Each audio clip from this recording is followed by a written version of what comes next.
Khangabok LEIBA Sur Hospital gi proprietor Dr. LAISHRAM SOMENKUMAR gi yumda tha asigi kuntarukta SHAKHANGDABA KHUTLAI PAIBA singna KIHALAMBA hand grenade THAMJILLAMBA AMADI mobile phone kya MUNDUNA PUKHIBA gi THOUONG adu KANANA KARIGIDAMAK CHATHARAMBANO HAIBADU SHENGDORAKKADABANI HAIBA demanda NGARANG Khangabok Mamang Keithel Da Meeyam na Lambi Tangkhai Thingduna Wakat Meepham Chathakhre ningsingba yabadi tha asigi kuntareta hiram asigi matangda miyam gi oiba mifam ama pangthoktuna pung nimfunipan gi manungda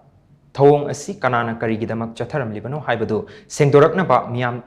da KHANGHANKIBA LEIKHRABANI APUNBA MAIRA PAIBI LUP KHANGABOK AMASUNG APUNBA CLUB KHANGABOK na senduna THOUBAL district ki tongan-tonganba mafamdagi lakpa MAIRA PAIBI LUP ki mihut kayana saruk yaduna pangthokhiba Wakat Meepham aduda lawkhiba tongan-tonganba warep sing adu Bangsibudon Youth Club ki advisor KH Jibona pathokhi warep sing adugi manungda THOUONG asi ngasi fawba sengdoraktabana lanai mioi kharana masagi oizaba kharagidamak chathakhibani haina laurei chenaba sing fagatnaba achumba pamba ichilinau singda mateng pangbinaba haizaba thogdok asigi matangda Khangabokta leiriba lup singna thigatminaba THOUONG asi KANANA KARIGIDAMAK CHATHARAMLIBANO HAIBADU KHANGDRIBA FAWBA KHANGABOKTA KHUTLAI PAIBA AMATA CHANGHANDABA HAIBA WAREP ADU HENA CHETSINBA HAIBANA CHINGBA warep kya yauri